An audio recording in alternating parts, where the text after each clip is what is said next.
तमाम अधिकारीगण और आज के इस कार्यक्रम में जिन भी लोगों ने हिस्सा लिया है और एक अनूठा प्रयास प्रशासन द्वारा किया गया है, मैं इसके लिए डिप्टी कमिश्नर को बधाई देना चाहता हूं और ये अपने रोज़मर्रा की ड्यूटियों से हटके जब बातें की जाती हैं उससे स्पष्ट होता है कि प्रशासन कितना सक्रिय है, कितना जनता के प्रति जागरूक है और बहुत ही बढ़िया ये प्रयास है, अनूठा प्रयास है। और उस जिला में जहाँ पे कि कुछ सालों पहले तक लोग कहा करते थे कि ये पत्थरों का जिला है और स्वान नदी को भी हमारी रिवर ऑफ सौरव कहा जाता था, दुख देने वाली नदी कहा जाता था। वो किस ढंग से समय के साथ परिवर्तन हुआ। हम देखते हैं कि जब काम होता है कई दफा भूल जाता है, जो स्वां की चैनलाइजेशन हुई है इस जिला में, मुझे लगता है कि एक ऐतिहासिक कार्य यहाँ पे हुआ। 1500 करोड़ रुपया जो है खर्च हुआ पत्थरों के ऊपर, पत्थर लगा के कोशिश की गई कि लोगों के घरों में पानी ना जाए, लोगों के खेतों में पानी ना जाए, जमीन रिक्लेम हो जाए और कुछ नया उत्पादन हो सके। कल ही मैं दिल्ली में था तो उत्तराखंड के पूर्व मुख्यमंत्री हरीश रावत जी मेरे साथ थे। मुझे याद है कि 922 करोड़ रुपए का प्रोजेक्ट हमें सैंक्शन करवाना था स्वां का, और उधर उनको उत्तराखंड का मुख्यमंत्री नामजद कर दिया गया था। वो केंद्रीय मंत्री का काम छोड़ के जाना चाहते थे और हम उनके पीछे पड़े थे कि जाने से पहले फाइल साइन कर दीजिए। खैर हवाई अड्डे पे उन्होंने फाइल साइन की और ये पैसा 922 करोड़ रुपया हमारे यहां पे आया और आज बहुत बड़ी जमीन रिक्लेम हुई है। और जहां पे अगर उस जमीन पे खेती करनी हो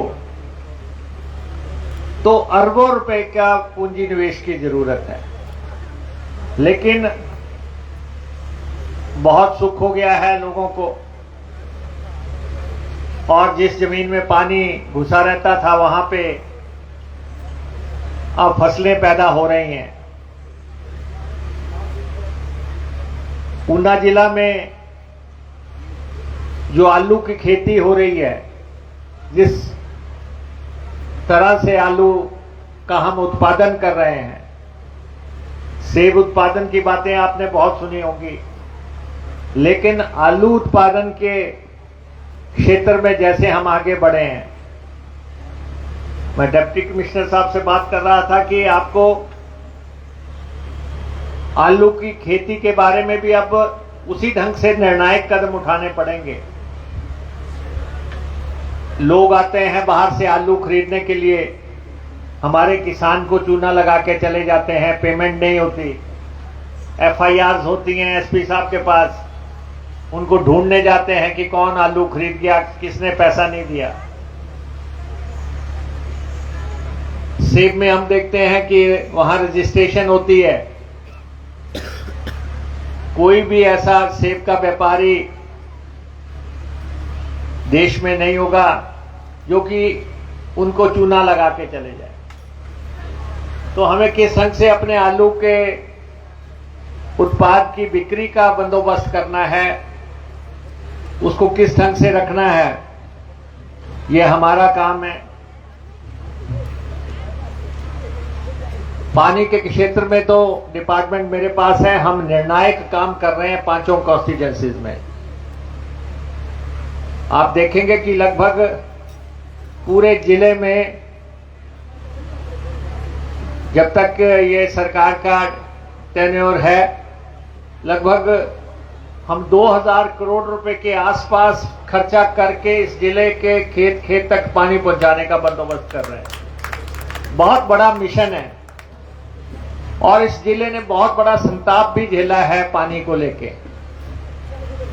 आज मैं अपनी कॉन्स्टिट्यूएंसी में देखता हूं कि बीत इलाके में जहां कभी ये कहते थे कि हमने अपनी बेटी वहां शादी के लिए नहीं देनी है, पानी भरती मर जाएगी, आज वहां पे मटर पैदा हो रहा है, आज वहां पे आलू पैदा हो रहा है, आज वहां पे जो है पूरे खेत आपको हरे भरे नजर आ रहे हैं। वो इसलिए है क्योंकि वहां पे खेत को पानी लग गया है।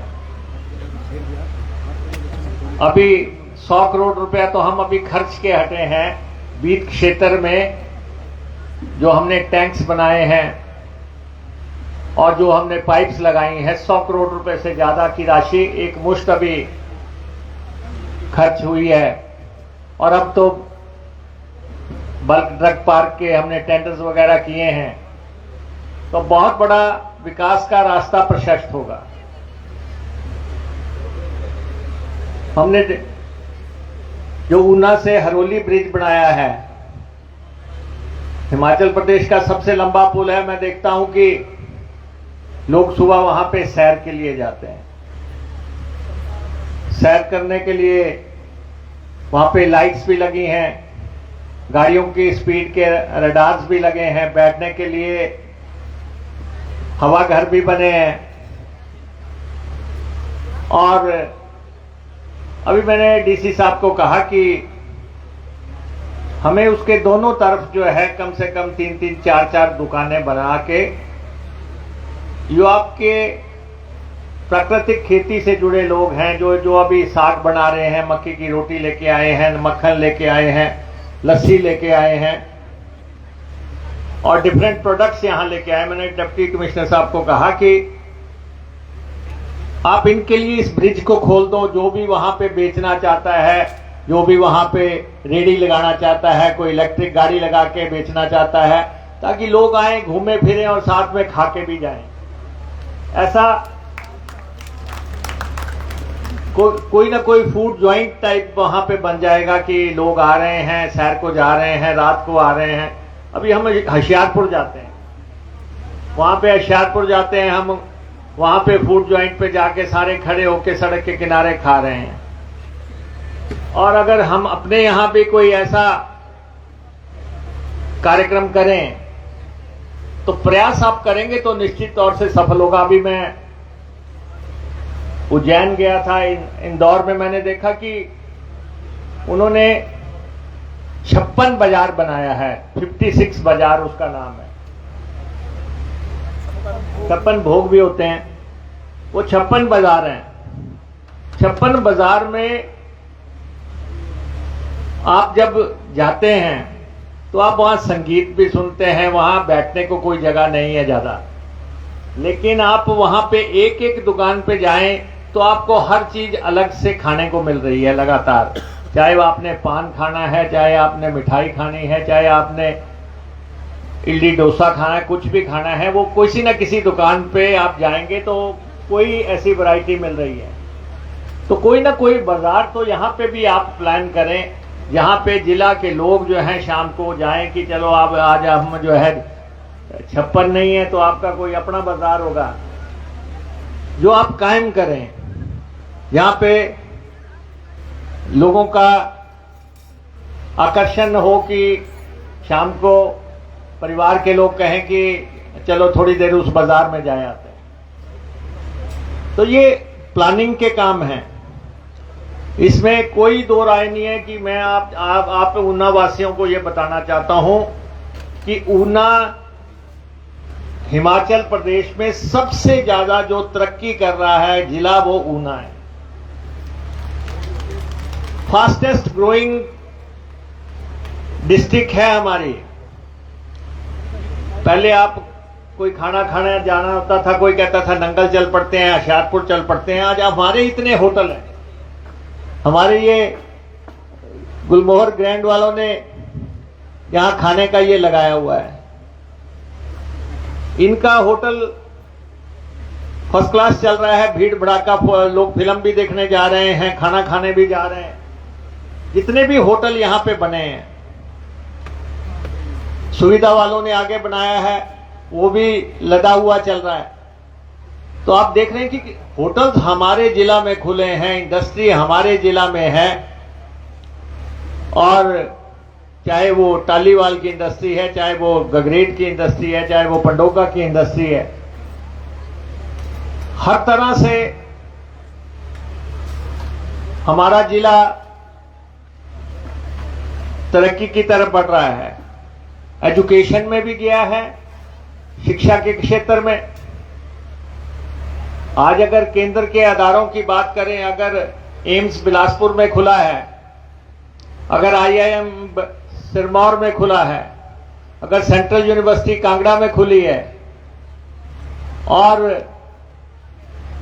अगर इंजीनियरिंग का इंस्टीट्यूशन जो है हमीरपुर में खुला है, और IIT हमारी मंडी में खुली है, तो IIIT हमारे ऊना में खुल गई। और IIIT लगभग 900,000 बच्चा पूरे देश का वहां पे पढ़ रहा है। तो जो बड़े अदारे आए हैं उसमें से एक अदारा हम भी अपने जिले में बनाने में कामयाब हुए हैं। और पूरे देश में जो ये IIITs बन रही हैं, हमारी IIIT सबसे तेज गति से बनी है, तेज गति से बनी है। आज सुबह भी उनके डायरेक्टर मेरे पास आए थे, मैंने उनको कहा कि आप कोई सर्टिफिकेट कोर्स खोलो यहां पे, और नहीं तो लोगों को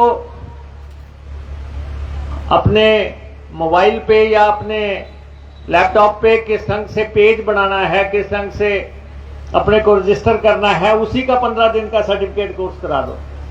ड्रोन टेक्नोलॉजी है, ड्रोन टेक्नोलॉजी से किस ढंग से हमने अपने बच्चों को अवगत कराना है, उसी का कोई कोर्स करा दो, 15 दिन का, 1 महीने का। और वो एग्री भी किए हैं कि हम कोई ना कोई सर्टिफिकेट कोर्स खोल के IIIT को किस ढंग से आम जनता के लिए खोलना है, वो हमने उनसे बात की कि आसपास के लोग, हमारे बच्चे जो हैं उसको आके देख सकें।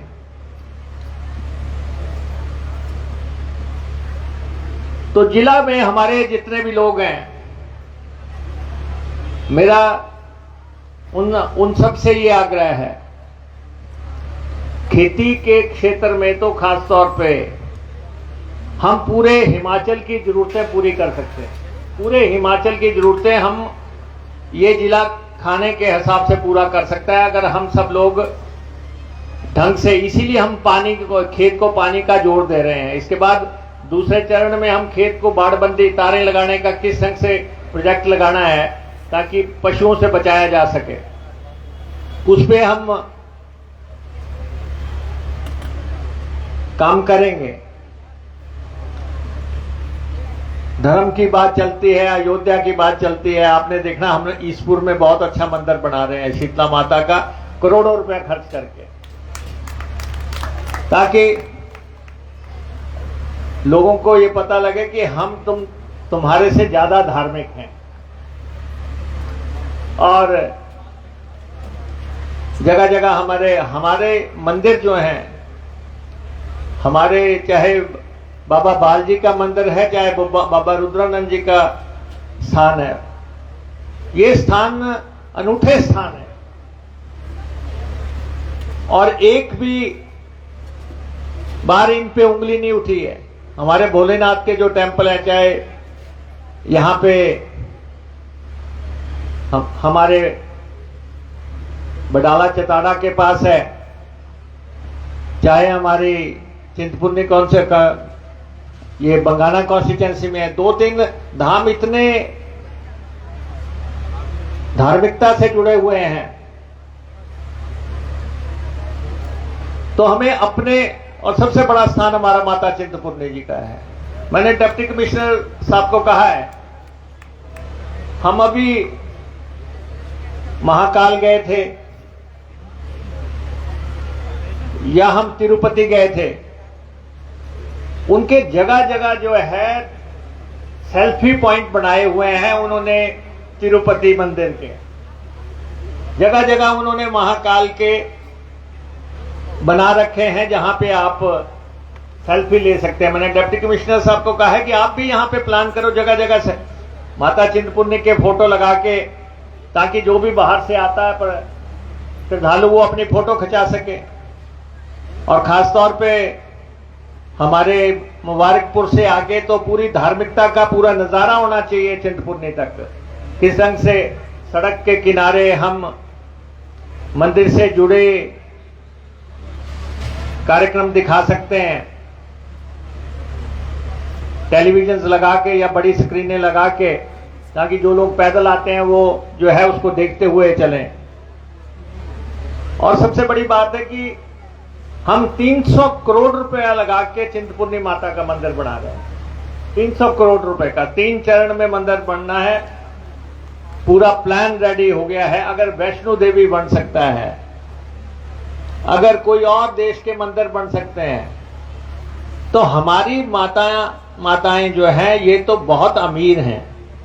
माता चिंतपूर्णी जी के पास 100 करोड़ रुपया अपने कोष में है, सोने का भंडार है जिसके ऊपर हमने गार्द लगा के रखी हुई है, चांदी के कमरे भरे हुए हैं।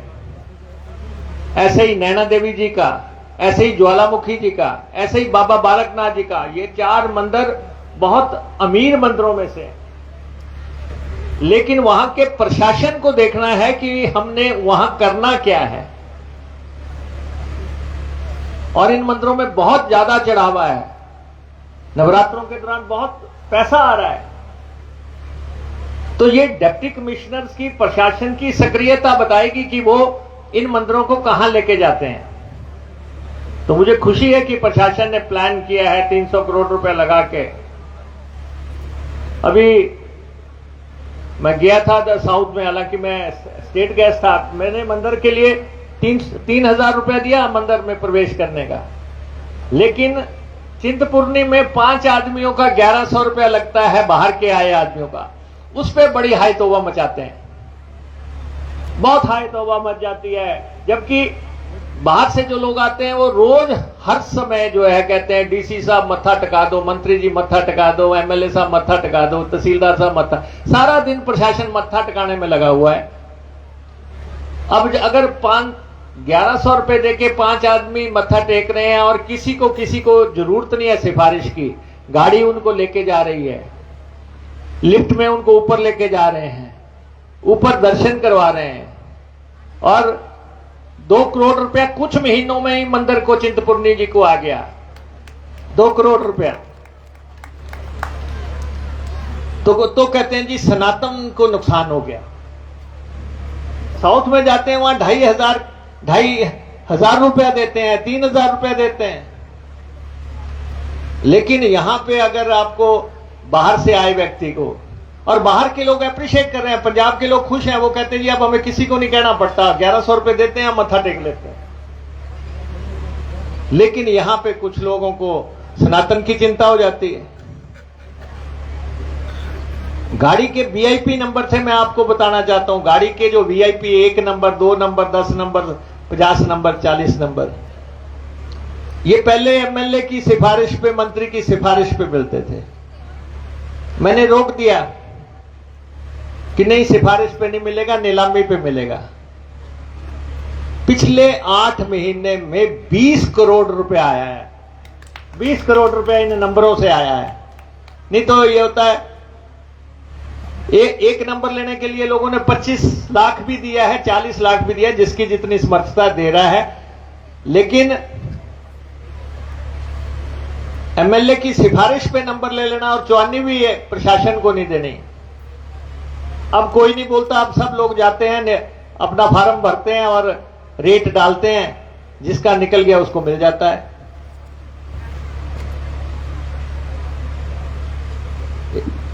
एचआरटीसी की बसों में शोर मचाते हैं कि एचआरटीसी की बसों में किराए का जो है टैक्स लगा दिया, इसका सामान का। हमने कहा कि जो आदमी बस में सफर नहीं करता है, जो आदमी बस में सफर नहीं कर रहा है और वो एचआरटीसी को जो है कुरियर की तरह यूज करता है, अपना सामान भेज देता है, हम कहते हैं कि वो कौन आदमी है जो सफर नहीं कर रहा है, गाड़ी में सामान भेज रहा है, वो टिकट ले, ताकि हमें पता लगे कि किसने सामान भेजा। पीछे एचआरटीसी की गाड़ी में किसी ने कारतूस भेज दिए, कोई बंद लिफाफे में चिट्टा भेज देता है। भाई हमें तो पता होना चाहिए कि किसका लिफाफा है, कौन भेज रहा है और कहां।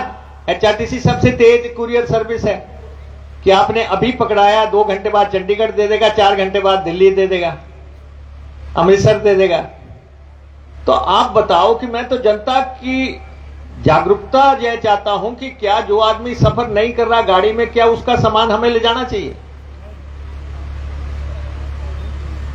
आप गाड़ी में जा रहे हैं, आप 50 किलो सामान लेके जाओ, 40 किलो लेके जाओ, जितना मर्जी ले जाओ, दूध ले जाओ, सब्जी ले जाओ, जो मर्जी ले जाओ, लेकिन जब आप सफर नहीं कर रहे हैं, ये ऐसे ऐसे मसले हैं जिन पे लोगों को, कुछ लोगों को प्रचार करने का, और सत्ता में आए हैं, काम करने के लिए आए हैं हम लोगों ने। अगर हमें मैंडेट दिया है, हिंदुस्तान का सबसे बड़ा रोपवे हम हिमाचल में लगा रहे हैं, शिमला में 2,25,000 करोड़ रुपए का रोपवे लगा रहे हैं, हिंदुस्तान का पहला है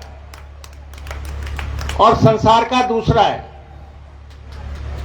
2,25,000 करोड़ रुपया लगा रहे हैं। बल्क ड्रग पार्क जो ये हरोली में बन रहा है, 2,000 करोड़ रुपए का है, 1,000 करोड़ केंद्र खर्चेगा, 1,000 करोड़ हिमाचल प्रदेश की सरकार खर्चेगी। चिंतपूर्णी का मंदिर पहला मंदिर है जहां हम प्रयोग कर रहे हैं कि 300 करोड़ रुपए की लागत से मंदिर की भव्यता कायम की जा सके। बिजली महादेव में रोपवे हम लगाने जा रहे हैं, कुल्लू में बाबा बालकनाथ में रोपवे लगाने जा रहे हैं। पहली दफा हम ये कोशिश कर रहे हैं कि प्रदेश के इलेक्ट्रिक बसें आए, 350 बसें हम खरीदने जा रहे हैं और 250 डीजल की बसें खरीद, 600 बसें इकट्ठी अभी हम एचआरटीसी के फ्लीट में डाल रहे हैं। इलेक्ट्रिक बसों का दौर शुरू कर रहे हैं। हमारे यहां पे ऑटोमेटिक टेस्टिंग सेंटर बन रहा है ऊना में, जहां पे हरोली ऊना ब्रिज है, वहां पे पहले टेस्टिंग होती थी, आदमी करता था, अब मशीनें करेंगी। गाड़ी आपने अंदर भेज दी, मशीनें चेक करके बाहर आपको बता देगी कि इसमें क्या फॉल्ट है, आप ये ठीक करा के आओ। तो लगातार हम कोशिश कर रहे हैं। ड्राइविंग का ट्रैक बन रहा है 10 करोड़ रुपए की लागत से, आप देखना यहां पे सामने आपको नजर आएगा। तो ये सबसे बड़ा पुल हमारा बंगाणा में बन रहा है, 400 करोड़ रुपए का पुल बना रहे हैं हम, 400 करोड़ रुपए का सिग्नेचर ब्रिज बना रहे हैं। जब लोग उस पे से गुजरेंगे तो एक अलग ही अनुभूति होगी, अलग ही सोच होगी। तो हमारा काम है विकास का काम, कल्याण का काम, गरीब की सेवा का, इलाज लोगों का हो। और कुछ लोग नौकरियों को लेकर शोर मचाते हैं। अकेले जल शक्ति डिपार्टमेंट में 10,000 लोग लगाए जा रहे हैं, 10,000 लोग। अभी 2,000 फॉरेस्ट गार्ड लगा दिए, 2,000 फॉरेस्ट गार्ड रेगुलर नौकरी में लगा दिए। कोई सिफारिश नहीं। जो हमारा नंबर थे, हाईकोर्ट ने कहा कि जो 10 नंबर पॉलिटिशियन देते हैं या अफसर देते हैं वो भी काट दो, वो भी काट दिए। पूरा मेरिट पे भर्ती हुई है। अभी कंडक्टर भर्ती हुए 350, सारे कमीशन के थ्रू भर्ती हुए। लेकिन शोर मचाने वालों को तो अपना मचाना है, उनको काम ये है सुबह से शाम तक। लेकिन अब डीसी साहब ने हमारा ध्यान खींचा है इस तरफ से कि खाना ठीक खाओ, ऊना वालों अच्छा खाना खाओ, पौष्टिक खाना खाओ। दवा मुक्त खाना खाओ, ऐसे हर खेत में जो दवाइयां छिड़की जा रही हैं उससे बच के प्राकृतिक खेती का कारोबार। इसमें हमारी आंगनवाड़ी की कितनी महिलाओं ने कितना अच्छा स्टॉल लगाया हुआ है, कितनी मेहनत से स्टॉल लगाया हुआ है। हमारे सेल्फ हेल्प ग्रुप्स ने कितनी मेहनत से स्टॉल्स बनाए हुए हैं। अभी मुझे यहां पे स्टॉल पे एक स्टॉल पे कांजी पिलाया गया। कभी अपने मां के जमाने में कांजी पिया करते थे, आज पता नहीं कितने 30 साल के बाद कांजी देखा। तो ये चीजें हमारे जो है गुरुओं की बात होती थी, गुरु ने कभी सुने थे कि किसी जमाने में, आज जो है यहां देखने को मिले काफी अरसे के बाद कि गुरु ने भी होते हैं। ये जो चीजें यहां पे दिखा रहे हैं अनूठी हैं, अनुपम है। मेरा आप सबसे ये आग्रह है। और चीनी की बात होती है कि जी चाय में चीनी, फलां की चीनी, मेरी तो वैसे दिक्कत है, किसी भी घर में जाए, किसी भी जगह जाए, बोले चाय फटाफट रख देते हैं। और आजकल तो और भी ज्यादा आसान हो गया। लेडीज जो अभी पहुंचे भी नहीं होते हैं, उससे पहले ही जो है कोक की बोतल खोल देंगे, फलां खोल देंगे, ये जी अभी बैठे भी नहीं होते, उससे पहले ही गिलास सामने आ जाते हैं 8-10 इकट्ठे कि जी ये पी लो। तो ऐसे में जब यहां प्रोडक्ट्स दिखाए गए हैं, यहां पे जितने भी प्रोडक्ट्स हैं चीनी से हटके हैं, जिस आप कह रहे थे कि शहद का इस्तेमाल है या कोई कुछ और चीजों का जिक्र यहां पे कर रहे थे। हमारे जिले में शहद का बहुत बड़ा उत्पादन हो रहा है और हो भी सकता है और भी बढ़ाया जा सकता है। दूध का, गाय का, अच्छी नस्ल की गाय जो है उसके लिए क्या क्या करना है, उसको कितनी सब्सिडी। अभी मुझे ऑफिसर बता रहे थे कि एक परिवार को 55,000 रुपए तक का अनुदान मिल सकता है अगर थोड़ा सा प्रयास कर ले।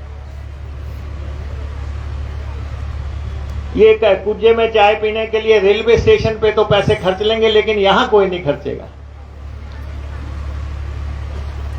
ये हमारा परंपरागत काम है। मैं देख रहा था अभी साउथ में मैं गया, वहां पे एक बाजार में हमने खाना खाया, उसने कहा कि आपको नैपकिन नहीं मिलेगा, आपको बोतल नहीं मिलेगी पीने के लिए, ना बोतल मिलेगी ना नैपकिन मिलेगा। हमारे यहां पे बैन है। हमारे यहां तो पानी पीते हैं, गाड़ी से बोतल बाहर फेंक देते हैं। नैपकिन से हाथ साफ करेंगे, वो चलती हुई गाड़ी से बाहर फेंक देंगे। ये भी नहीं देखते कि पीछे कौन चल रहा है, कौन आ रहा है, किसी के मुंह पे तो नहीं गिर रहा है। बहुत अच्छी किस्म के अचार यहां पे हमारे लोगों ने पेश किए हैं, फ्रूट्स पेश किए हैं यहां पे, जो हमारे ही यहां पे हो रहा है।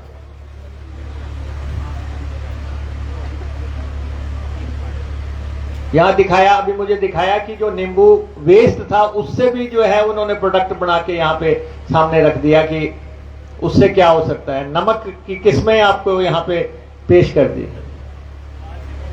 तो जिन्होंने भी आज के इस में हिस्सा लिया, सेल्फ हेल्प ग्रुप्स ने लिया, या जो आंगनबाड़ी वालों ने लिया, या हमारे कर्मचारियों ने लिया, या हमारे विभागों ने लिया,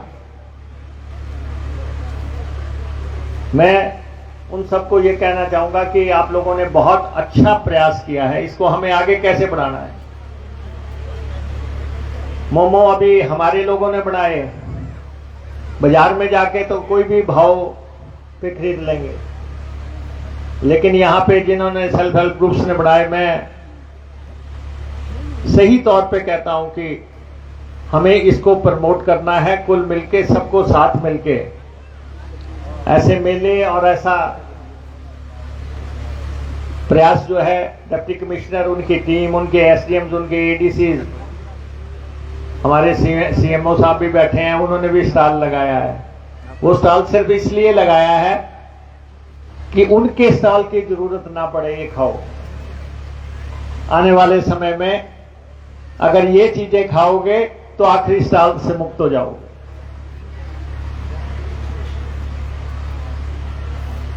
तो मैं आप सबको बधाई देता हूं। यहां पे मैं चाहूंगा कि डीसी साहब इसको सारी कॉन्स्टिट्यूएंसीज में लगाएं, सबको